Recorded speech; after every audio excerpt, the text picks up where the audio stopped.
बाद बवाल मचा हुआ है। मेरे साथ कुछ खास मेहमान जुड़े हुए हैं जो ये मराठी वर्सेस हिंदी वाला एपिसोड इस वक्त महाराष्ट्र में चल रहा है। आखिरकार इसका अंत क्या है और क्यों इसमें नीतीश राणे अब मुसलमानों और मदरसों की एंट्री कर रहे हैं, इस पर हम चर्चा करेंगे। मेरे साथ खास मेहमान जुड़ रहे हैं। रत्नाकर सिंह जी, प्रवक्ता बीजेपी, साथ में जुड़ गए हैं। जुबैर मेमन साहब, अध्यक्ष है महाराष्ट्र मुस्लिम कॉन्फ्रेंस के, वो साथ में जुड़ गए हैं। डॉक्टर सीमा मलिक, प्रवक्ता एनसीपी शरद पवार गुट, वो इस वक्त साथ में हैं।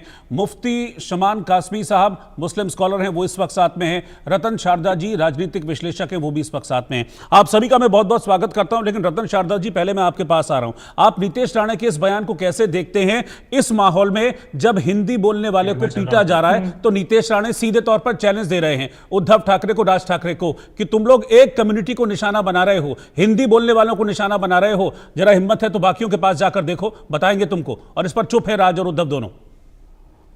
देखिए, मैं इस हल्की राजनीति में पढ़ना नहीं चाहता हूं, लेकिन नीतीश राणे के बयान को लेकर एक बात करूंगा, फिर जरा गहराई में जाएंगे। नीतीश राणे ने ऐसा क्यों कहा? आपको याद होगा कि सोशल मीडिया में बहुत बड़ा वायरल हुआ था। एक एमएनएस का कार्यकर्ता है, शिवसेना का कार्यकर्ता शायद था, शायद एनएस एमएनएस का था। वो गया मुंब्रा में, उसने धमकी दी, हिंदी में बात क्यों करते हो, मराठी में बात करो। वहां के लोग खड़े हो गए। हम जानते हैं मुंब्रा में 90% तो मुस्लिम ही रहते हैं। उन्होंने उससे माफी मंगवाई। वो माफी मंगवा के वहां से निकला। उसके सामने ये नीतीश राणे ने टॉन्ट किया है। इसमें कोई मुस्लिम या कोई हिंदू मुस्लिम का सवाल नहीं है, लेकिन जो लोग ऐसे इलाकों में घुसते ही नहीं जहां पर कोई इनकी बात सुनेगा नहीं, जहां मार के भगाए जाएंगे, और वहां जाते हैं जहां मासूम हिंदुओं को धमका सकते हैं, तो ये तो राजनीति की बात है। जहां तक मेरी बात है, मैं मानता हूं कि ये भाषा का बवाल जो खड़ा किया है, ये शिवसेना की 1970-80 की शिवसेना की उस समय गेम चलता था।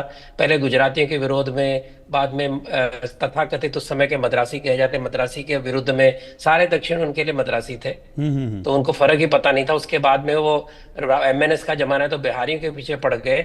सबसे आसान तरीका है कि समाज को तोड़ो। और कौन सा समाज टूटेगा? हिंदू समाज। मुस्लिम समाज की ओर देखेंगे भी नहीं। मैं नहीं कहता मुस्लिम समाज को इसमें लाओ, ये विषय है ही नहीं। विषय क्या? भाषा का।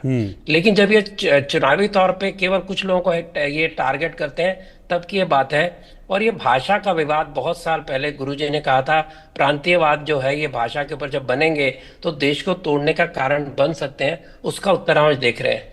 अब वो चला नहीं। आंध्र प्रदेश के 2 भाग हुए, और मध्य प्रदेश के भाग हुए, बिहार के भाग हुए, यूपी के भाग हुए। मतलब भाषा के तौर पे जब बनाई जाती है, राज्यों नहीं चलते, वो एडमिनिस्ट्रेटिव जोन होने चाहिए। सारी भाषाएं राष्ट्रीय भाषाएं, सारी भाषाओं की इज्जत होनी चाहिए। मैं ये मानता हूं कि जहां मैं रहता हूं वहां की भाषा मुझे शौक से सीखनी चाहिए, लेकिन भाषा को बढ़ाने के लिए मुझे ये बताएं, आज तक ये एनसीपी के लोग बैठे हैं, उनकी उद्धव ठाकरे के साथ दोस्ती है, मुझे ये बताइए उद्धव ठाकरे या राज ठाकरे ने इतने साल में कभी भी मराठी व्यक्ति के लिए कोई विशेष काम किया है क्या? हमारी मराठी भाषा को बढ़ावा देने के लिए कोई विशेष किया क्या? नहीं किया।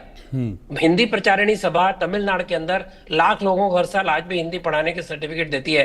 क्या इन लोगों ने किसी भी भाषा ने, तमिल होगा, मराठी पॉलिटिशियन होगा, कई ऐसे राज्य में जाकर अपनी भाषा को पॉपुलराइज करने के लिए कुछ किया है क्या? दूसरी बात, एक भाषा के संवर्धन से दूसरी भाषा कम कैसे हो सकती है? अगर तीसरी भाषा हिंदी आई है, मराठी पहली है, इंग्लिश दूसरी है, तीसरी मराठी है, हिंदी है, तो झगड़ा कहाँ है? हमें सभी भाषाएं राष्ट्रभाषाएं जहां जहां आपको उपयोगी वहां पढ़िए। मैं जहां जाता हूँ, यहाँ पैदा हूँ, मराठी अच्छी तरह जानता हूँ। गुजरात में यहाँ गुजराती जानता हूँ। कर्नाटक में गया तो कन्नड़ सीखनी शुरू कर दी। तब मुझे पता चला कि लिपि कन्नड़ और